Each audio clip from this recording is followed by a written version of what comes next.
Semais apresenta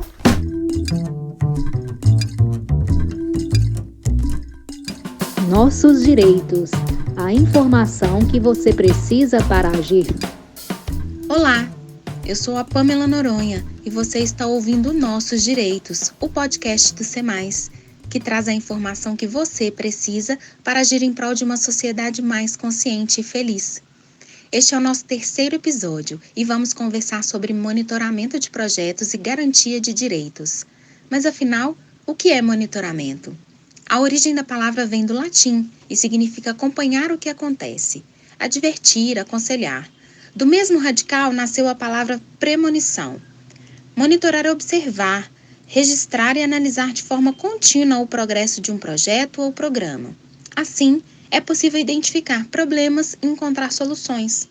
A gente sabe que é um assunto considerado um pouco complicado. Então, para falar de monitoramento de um jeito fácil, convidamos a Caroline Moura, diretora da Rede Brasileira de Monitoramento e Avaliação, e também a Solange Botaro, vice-presidente do Instituto Ramakrishna, organização social que é referência em gestão e transparência em Minas Gerais e no Brasil. Este episódio é uma realização do Caleidoscópio 60+, Acompanhamento de Projetos, iniciativa do SEMAIS, executada com recursos do Fundo Municipal do Idoso de Belo Horizonte, FUMID-BH.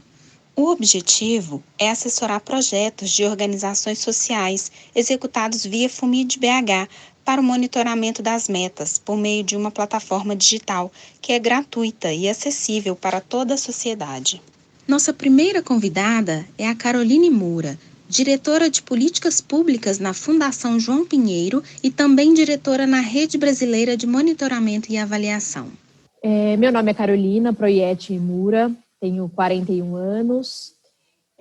Minha atuação hoje está em duas grandes frentes. Eu estou hoje como diretora de Políticas Públicas da Fundação João Pinheiro.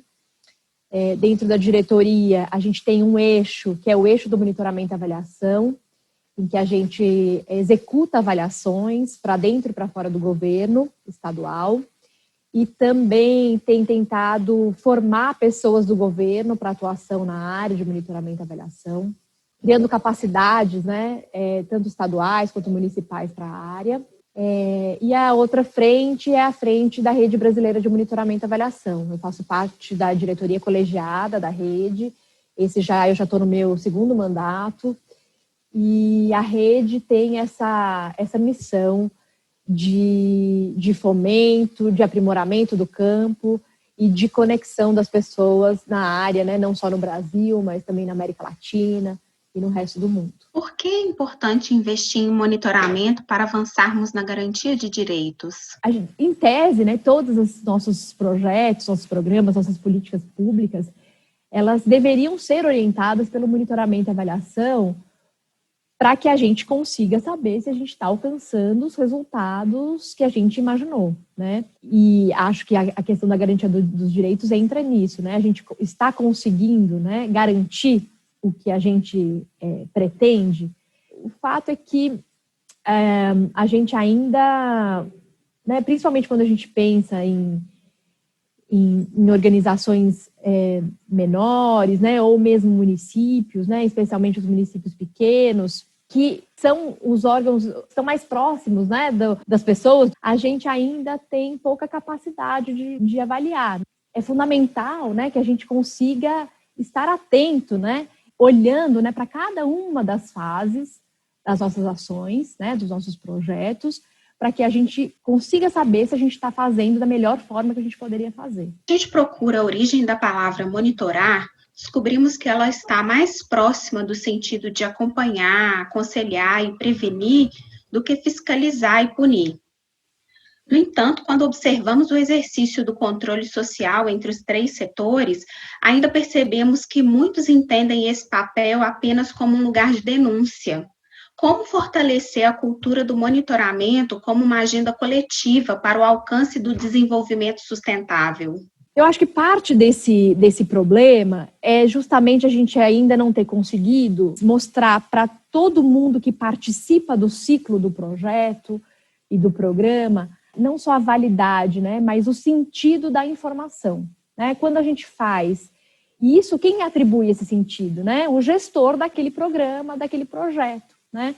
Então, se a gente atribuir só um sentido de o que a gente faz com a informação que a gente coleta, como a gente analisa essa informação, se a gente analisa apenas para cobrar, né, de fato vai parecer que o monitoramento é para o controle, né? Agora, se a gente analisa aquela informação que a gente coletou, né, cuidadosamente, né, uma informação de qualidade, se a gente analisa isso para repensar as nossas práticas, a coisa se transforma, né? Então, o que eu estou fazendo com a informação que eu coletei? Isso é fundamental.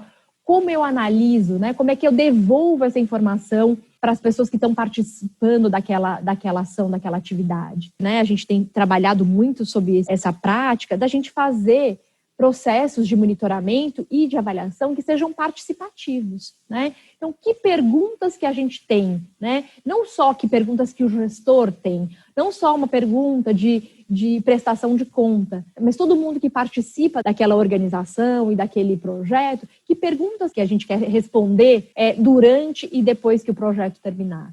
Quando a gente constrói isso de uma forma participativa, tanto a coleta da informação quanto o produto dessa análise passa a fazer mais sentido. Então, eu acho que esse é um primeiro ponto, e muitas vezes, né, a gente às vezes ainda vem de uma prática, né, de avaliações muito externas, né, como se a gente não pudesse fazer a gente mesmo. Então, de fato, tem algumas horas que a gente precisa contratar mesmo uma organização de fora para ter isenção, né, porque tem uma expertise ali diferenciada que a gente precisa ter para responder algumas coisas, principalmente, né, quando a gente tem financiamento de organismos internacionais, então existe um pouco essa exigência. Mas existe muita coisa dentro da lógica do monitoramento e da avaliação que é possível ser feito dentro da organização pelos recursos, né, humanos e informacionais da própria organização. E quando a gente faz isso de uma forma aberta, participativa, fica muito mais interessante, né? E eu acho que isso gera muito mais resultados positivos. A avaliação também pode ser, sim, um recurso de controle social, né? Quando a gente abre, né? E aí, de novo, tem essa perspectiva da participação, quando a gente abre, né, para a sociedade também, nossas intenções naquele projeto, como a gente tem feito, né, e presta contas. A gente pode trazer, né, para o nosso contexto avaliativo, né, perguntas que sejam dos conselhos, né, por que não? Né? Então, acho que vale a pena a gente pensar de uma forma ampliada, né? Eu acho que é importante a gente falar sobre essa agenda, né, sobre a Agenda 2030. O que eu vejo é que a gente ainda no Brasil precisa se apropriar um pouco mais dessa agenda, mas nada impede que a gente faça novas apropriações sobre os indicadores e metas e traga para a nossa realidade, né? Então, ter os ODS como um horizonte, né, ou tentar pensar nossas práticas a partir de alguns daqueles ODS que fazem sentido para a gente, pode ser muito interessante, porque a gente já tem ali desenhado, né, indicadores, a gente já tem ali desenhado, né, exemplos de algumas metas, a gente consegue se conectar também, né, pensando nossa prática em relação a outras práticas que também se dizem conectadas com aqueles objetivos. Então, me parece uma excelente ideia, porque a gente está fazendo, na verdade, um pacto global, né, para a melhoria do nosso planeta, né, orientados por objetivos comuns. Eu sou, né, entusiasta um pouco dessa agenda e diria que pode ser muito útil, né, porque a gente já tem ali toda uma metodologia, né, a gente já tem orientações prontas para a gente incorporar na nossa prática dos nossos projetos. Quais os principais desafios, tanto de gestão quanto de execução do monitoramento de projetos? São muitos os desafios. O primeiro desafio que eu vejo na minha prática, na minha experiência, né, como consultora, também como formadora, né, do campo, eu acho que é a gente ter dentro do projeto a possibilidade de monitorar e avaliar. E isso eu acho que é uma coisa importante para as organizações com quem a gente está conversando agora.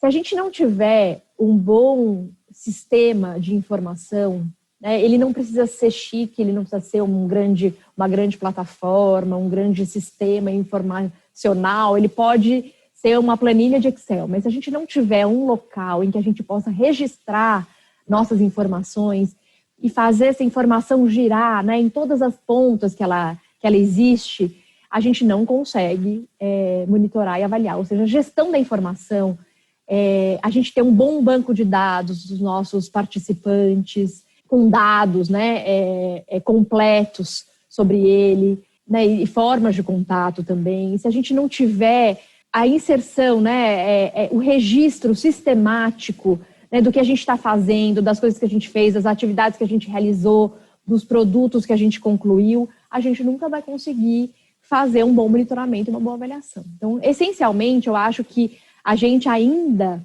em muitas organizações, não só organizações sociais, mesmo no governo, mesmo em empresas, a gente ainda não conseguiu alcançar esse lugar do registro sistemático da informação. Então, eu acho que isso é muito importante de frisar. A gente precisa ter um sistema e uma gestão da informação. E essa gestão da informação, para fazer sentido, ela precisa retornar para todo mundo que gerou essa informação. Se a gente não entender o sentido do monitoramento e como ele pode nos ajudar, fica muito difícil a gente criar mais essa atividade, né, na nossa rotina.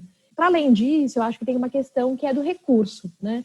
A gente precisa ter recurso para conseguir executar, porque a gente precisa ter uma equipe que se preocupe com isso, a gente precisa ter minimamente equipamentos, a gente precisa, às vezes, contratar organizações, consultorias, né, ou um assessoramento, porque nem sempre a gente tem toda a expertise dentro da organização. Em tempos de recursos escassos, a gente prefere usar os recursos para execução propriamente, né?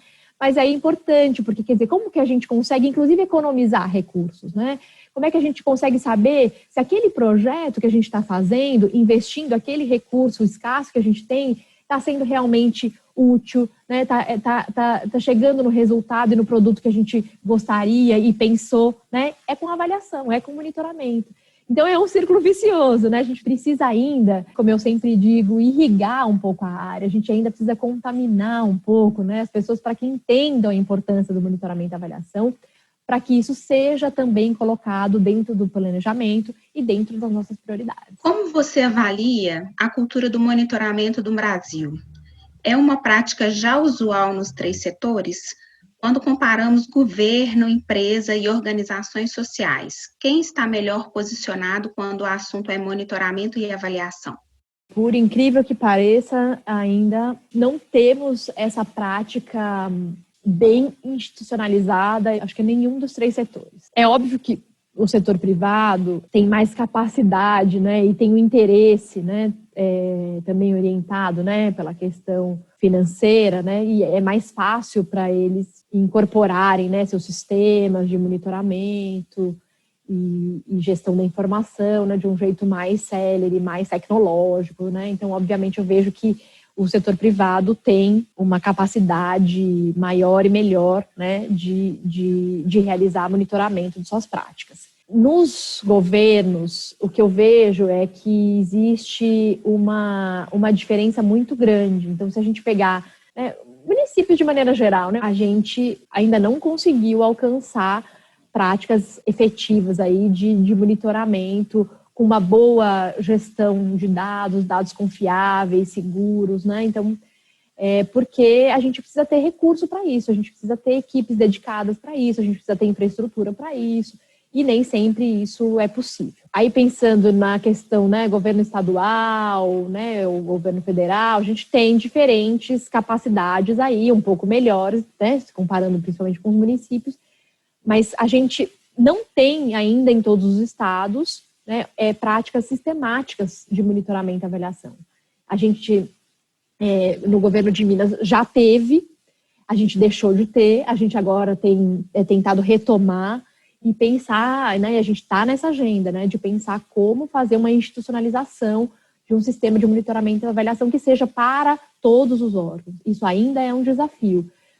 Espírito Santo, por exemplo, tem uma prática muito interessante que vale a pena ser conhecida, foi feita há poucos anos, a gente usa como um caso, né, de sucesso. Eles conseguiram fazer essa institucionalização por um decreto, então isso também ajuda, né, a pensar na permanência dessas práticas, né, apesar das mudanças, né, de gestão governamental. O Ceará está com práticas interessantes também, mas a gente ainda não tem isso disseminado por todos os estados brasileiros. E no terceiro setor, o que eu vejo é que há uma grande diferença, porque a gente tem grandes fundações, institutos, né, como eu disse, muitos deles associados ao GIF, que têm fomentado e, na verdade, estimulado a prática, né, e também realizado muito monitoramento e avaliação, mas a gente tem organizações menores que ainda não têm conseguido, né, e é como eu digo, a gente precisa ter investimentos para isso. Não são grandes investimentos, mas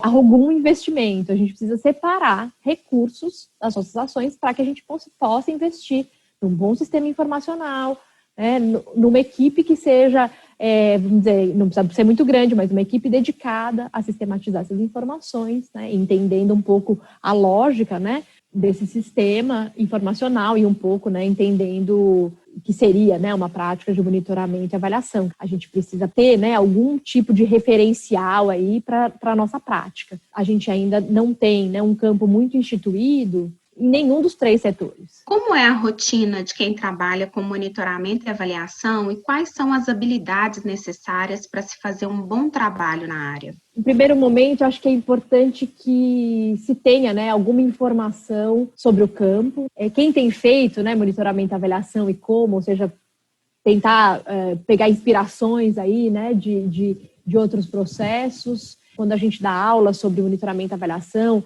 a gente insiste muito, né, na ideia de conhecimento metodológico, porque esse conhecimento, né, de como fazer pesquisa, né, pesquisa qualitativa, pesquisa quantitativa, conhecimentos, né, insumos importantes para fazer uma pesquisa de avaliação. Ao fim e ao cabo, a avaliação é uma pesquisa, né, então é importante que haja uma apropriação sobre metodologia, acho que isso é importante frisar. Mas é importante também, acho que estar antenado às mudanças do campo, à evolução do campo, o que está acontecendo no Brasil e no mundo na área de avaliação. Hoje a gente já tem diferentes iniciativas, né, e plataformas, né, que debatem o campo. A própria plataforma da Rede Brasileira de Monitoramento e Avaliação é um local que eu acho que quem está interessado nessa temática deveria consultar, porque a gente consegue colocar ali eventos relacionados, iniciativas, produção de conhecimento, referências bibliográficas e também oportunidades, né, para quem busca exercer uma atividade profissional na área. Então, acho que a plataforma da rede, ela merece ser consultada, assim, periodicamente. E tem outros sites e plataformas que também ajudam a gente a entender como é que está a discussão no campo. Então, o GIF é um grupo de institutos e fundações e empresas, então é uma associação que tem discutido e debatido muito a questão do monitoramento e avaliação para também subsidiar organizações sociais para execução e contratação de monitoramento e avaliação. E lá eles têm uma biblioteca muito boa, né? É uma pena que a gente ainda tenha pouca produção de literatura na área de monitoramento e avaliação no Brasil. A gente tem ainda poucas iniciativas. A gente agora, na rede, está retomando a Revista Brasileira de Avaliação. Embora a gente tenha uma revista bem interessante, que ela é publicada lá pela Universidade Federal do Ceará, chama VAL, ela também acho que merece ser vista. O CLIER, que é o Centro de Aprendizagem, Avaliação e Resultados, né, sediado na Fundação Getúlio Vargas, em São Paulo, também é uma referência importante para a área. Então, também sugiro que quem está interessado, de vez em quando, dê uma olhadinha no que está sendo promovido por lá. E a gente tem muitas referências internacionais, né? Então, a Associação Americana de Avaliação, a AEA, essa sigla, também produz muito conhecimento, é uma referência importante, eles estão sempre muito à frente, porque eles têm muitos associados, e eles produzem, né, bastante, em diferentes áreas, então acho que é uma outra referência importante para quem quer se aprimorar, né, conhecer melhor. A gente está abrindo agora uma especialização em monitoramento e avaliação na Fundação, e que passa também pelos diferentes tipos de avaliação. Acho que vale a pena dizer que a gente tem muitos tipos de avaliação, né? A gente pode lançar mão dessa estratégia de avaliar um projeto, um programa, não só quando ele está no final. Logo no começo a gente pode fazer uma avaliação de desenho, uma avaliação ex ante, a gente pode fazer uma avaliação de processo ou uma avaliação de meio termo, a gente pode fazer uma avaliação de resultado ou uma avaliação de impacto.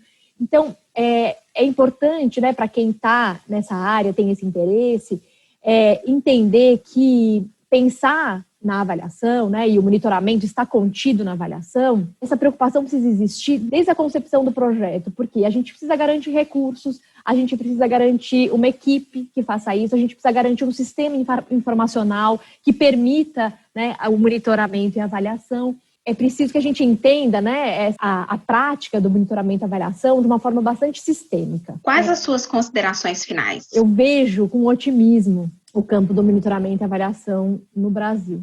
Eu vejo cada vez mais como a agenda do monitoramento e avaliação vai fazendo sentido para os diferentes setores. Então, embora a gente tenha muito ainda para avançar, eu vejo, né, dentro da minha trajetória aí, dessa área, né, tô vinculada mais ou menos desde 2008, eu vejo o quanto a gente já avançou, né, o quanto a gente pensar sobre a importância das evidências, a importância da gente entender, né, nossos processos, conhecer nossos processos, né, de uma forma mais sistêmica, né? Como isso começa a fazer sentido, né, cada vez mais. Então, eu vejo com muito otimismo. Na rede brasileira de monitoramento e avaliação, a gente tem mais de 8.000 pessoas conectadas à nossa plataforma. A gente ainda pode melhorar mais, né? Mas a gente, quando olha, né, quem está ali conectado na plataforma, a gente vê pessoas de diferentes organizações, de diferentes lugares do Brasil. Isso vai incentivando a gente a querer promover e conectar cada vez mais essa agenda às práticas, às diferentes práticas no Brasil. Outra coisa que eu queria mencionar aqui, que eu acho que é uma grande oportunidade, é que recentemente a gente lançou as diretrizes para a prática de avaliação no Brasil, que é um documento inspirado no que a gente chama lá, no que foi chamado dos estándares de avaliação da rede latino-americana, da RELAC, e que a gente fez agora na rede uma adaptação, né, para a realidade brasileira. Então, a gente, a partir daquelas diretrizes que estavam colocadas para a América Latina, a gente fez uma conversa com diferentes especialistas da área, grupos de discussão, aplicação de questionário, para tentar pensar o que seriam as diretrizes para o contexto brasileiro. Então, eu queria deixar aqui esse registro para que todo mundo que está interessado na área leia essa produção, né? Agora virou um livro, está lá disponível na plataforma da rede, e ali é possível a gente pensar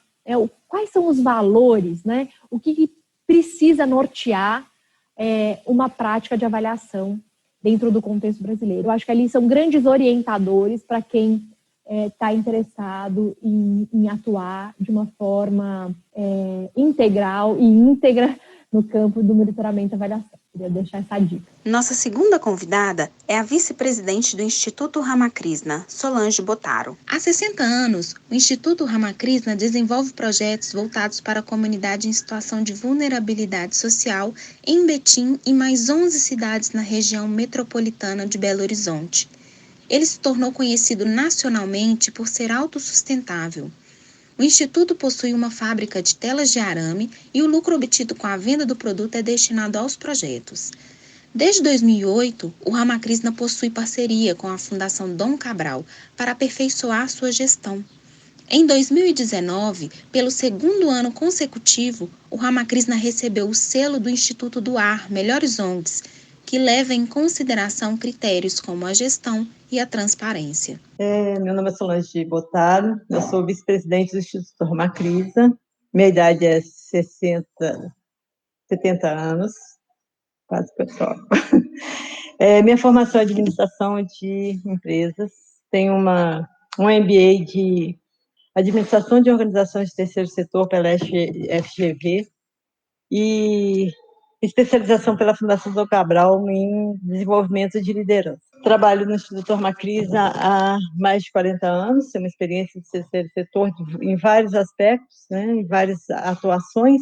Trabalho principalmente com gestão de projetos, avaliação e monitoramento, toda essa parte de mobilização de recursos é a parte mais forte que eu trabalho. Quando você ouviu falar de monitoramento de projetos pela primeira vez? E desde então, como o seu trabalho se relaciona com a pauta do monitoramento, avaliação e transparência?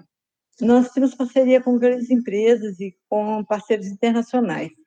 Mas, na verdade, a primeira vez que eu ouvi falar foi justamente com um projeto com a Petrobras. A Petrobras é muito exigente nessa parte e a gente, então, começou a se especializar, estudar mais sobre isso. O monitoramento é extremamente importante, porque a gente acompanha passo a passo. Nós temos um projeto enorme com a Petrobras agora. Ele está atendendo diretamente 3.240 pessoas, de 3 a 40 anos, em 3 cidades, que é Betim, Sarzeas e Birité, e 23 bairros. Então, é um grande desafio você trabalhar um projeto como esse sem um monitoramento e uma avaliação, né? Você não consegue medir resultados sem ter todas as ferramentas que o monitoramento te oferece para você fazer isso, né? Os indicadores, tudo mais. Nós estamos na 5ª parceria com a Petrobras e acredito que no segunda parceria já foi exigido monitoramento e avaliação. Toda vez que a gente faz um projeto para um patrocinador, um financiador, é um item que, independente dele pedir, a gente coloca avaliação externa, um recurso para pagar um avaliador externo, que ele é fundamental. Nós temos a avaliação interna que acompanha, mas o olhar da pessoa que está dentro da instituição, ele é mais afetivo, né, mais acolhedor, e muitas vezes ele deixa passar certas coisas. O avaliador externo é bastante técnico, então acho que uma coisa complementa a outra. É fundamental essa atuação. A partir de então, isso deve ter sido do ano 2004, a gente teve isso como um componente constante do nosso trabalho. Como é a rotina de monitoramento e avaliação dos projetos do Instituto Ramakrishna? Bem, cada projeto, cada setor que a gente atua tem um coordenador. Então, vamos dar um exemplo. Cursos profissionalizantes, que a gente tem vários, e que funcionam em várias cidades também. Então, tem um coordenador que é o responsável por acompanhar se cada ação que foi colocada está sendo cumprida, né? Se existe alguma disruptura, alguma coisa que está interferindo no cumprimento dessa ação, como que nós vamos resolver? Então, isso acontecendo no tempo e a hora, não há um prejuízo para a consecução dos trabalhos, né? Para o impacto que vai ser gerado lá na frente também. Então, isso facilita muito, que aquela pessoa trabalha com uma área que ela está acompanhando sempre, que ela conhece, né? E muitas vezes as medições para um projeto, por exemplo, educacional para criança, é diferente de um profissionalizante que você está trabalhando com jovens de mais idade, ou às vezes até adultos. Então, isso eu acho fundamental, você ter vários profissionais qualificados nessa medição, nesse acompanhamento de cada projeto que está acontecendo. Isso é que vai permitir o sucesso dele, né? Quais ferramentas ou práticas de monitoramento e avaliação de projetos você recomenda para quem atua no terceiro setor e precisa fazer o acompanhamento de execução de seus projetos? O principal é você, logo no início, colocar os indicadores. É através dos indicadores que você vai conseguir medir, acompanhar, né, todas as ações e saber se estão sendo atingidos os objetivos que são propostos. Então, esses indicadores que são colocados e que vão acompanhar cada objetivo do projeto, por exemplo, para cada objetivo específico, você tem indicadores que vão acompanhar aquilo ali. A meta em relação àquele indicador tem que estar bem especificada. O meio e como você vai verificar esse indicador. Qual é a lista de presença, né? Se através de uma avaliação do instrutor, e o período de verificação. Então, isso tem que estar muito claro e preciso desde o início do trabalho. E tem que ser acompanhado, sim, periodicamente. Esse período de verificação pode ser semanal, mensal, semestral. Nós temos indicadores qualitativos e quantitativos, né? Então, esse acompanhamento tem que ser feito constantemente nos dois sentidos. Você tem que acompanhar a qualidade do trabalho, se está havendo realmente uma absorção do conhecimento pelo aluno, né? No caso de um curso de qualificação, e se esse aluno não está evadindo, por que está havendo essa vazão, ou por que ele está deixando de comparecer todos os dias. Por isso é tão importante esse acompanhamento. Por que é importante investir em monitoramento para avançarmos na garantia de direitos? Essa pergunta é ótima, né? Porque a garantia dos direitos é um trabalho que muitas vezes ele é até meio intangível, né? Mas se você monitora, você consegue tangibilizar aquilo e você consegue ter um resultado de impacto a partir daquele acompanhamento que você está fazendo. Então, muitas vezes, o fato das pessoas não terem um indicador, um acompanhamento constante, faz com que se perca um pouco nessa garantia. As pessoas não tenham muita percepção do que foi conquistado, né? Do que está realmente mudando a vida ou realmente promovendo os direitos. E esse trabalho tem que ser no dia a dia. Por isso que eu falo que o acompanhamento da instituição, o monitoramento interno, né? Ele é fundamental, porque no dia a dia ela está acompanhando, inclusive ela conhece cada caso, qual que é aquele que necessita mais de uma presença, né, de um acolhimento, de uma proteção, porque nós estamos trabalhando em 3 cidades, com 23 bairros, e com crianças de 3 a adultos de 40 anos.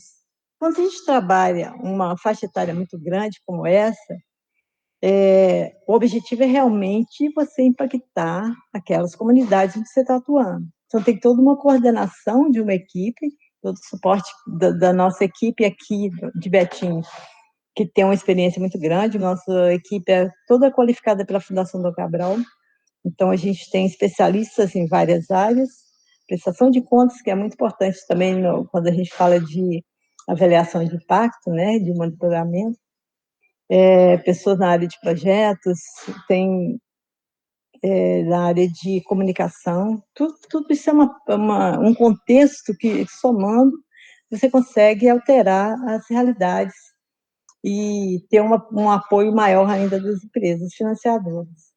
Então, esse trabalho está sendo feito com um grupo grande, com várias formações diferentes, com objetivo único. Então, foi feito um diagnóstico antes de estabelecer todos esses processos. Então, aí, quando você vai fazer o monitoramento, você sabe quais são os indicadores que você precisa trabalhar, que você precisa acompanhar, que são variados, inclusive, para cada objetivo, né? E o impacto que nós estamos querendo está muito, muito claro também. O impacto de transformar aquela comunidade de uma forma muito positiva. Como a gente vai trabalhar com um grupo muito grande durante 2 anos, a gente espera lá no final diminuir o índice de violência, o índice de desemprego, o índice de uso de drogas, né, de tráfico de drogas, porque é um conjunto de bairros que estão ligados, de 3 cidades, e que vão criar condições de mudança. Então, nós vamos ficar lá 2 anos, talvez mais, vai depender do resultado que a gente tiver dentro desses 2 anos, com esse objetivo, de mudar aquela realidade. Esse é um projeto extremamente desafiador. E isso é que nos, sabe, dá vontade da gente trabalhar mesmo com mais intensidade. E eu tenho certeza que, igual eu falei, tem uma avaliação interna, que, na verdade, como são vários objetivos, tem várias pessoas participando dessa avaliação, e tem o avaliador externo, né, que é a pessoa que vai mensurar de uma forma mais técnica, mais objetiva. Isso tudo é que vai, acho que, permitir a gente ter um impacto e mensurar esse impacto, né? E eu acho que a gente vai conseguir. Agora, a gente podia conversar daqui 2 anos para ver o que aconteceu, o que nós aprendemos, o que nós conquistamos e o que nós agregamos de valor o monitoramento e avaliação, como que esse trabalho se enriqueceu, ou quais são os desafios que nós enfrentamos, que é claro que vai ter. Então, a gente podia marcar um encontro para daqui a 2 anos. Quais as suas considerações finais? À medida que eu conversei com vocês, foi possível também eu refleti bastante, né? Quando a gente se expressa em voz alta, a gente também faz uma série de avaliações. Achei muito interessante, porque eu posso estar vendo outras coisas que eu não tinha percebido antes, e que a gente pode estar agregando no monitoramento, né? Para ter uma avaliação de impacto muito forte no final. Eu agradeço essa oportunidade a vocês. Na descrição do episódio, colocamos os links citados pela Carolina e também o site do Instituto Ramakrishna. Obrigada, Carolina e Solange, pela participação e também você que nos escuta. Lembre-se de acompanhar o SEMAIS nas redes sociais, instagram.com/semais.org.br e facebook.com/semaismg. Se preferir escrever para a gente, o nosso e-mail é o contato@semais.org.br. Este podcast é uma realização do SEMAIS, Centro Mineiro de Alianças Intersetoriais, e contou com a produção de Delância Junho, Danúbia Lage e Pamela Noronha. O roteiro é da Mariana Pimenta e Delância Junho. A edição é do Fábio Souza e a nossa logo é criação do Eduardo Sá. A locução das vinhetas de abertura é da Adriana Ribeiro. Nossa coordenadora de comunicação é a Valda Maciel. Eu sou Pamela Noronha e encerro aqui o 3º episódio do Nossos Direitos, a informação que você precisa para agir. No próximo, vamos falar de meio ambiente. Até lá!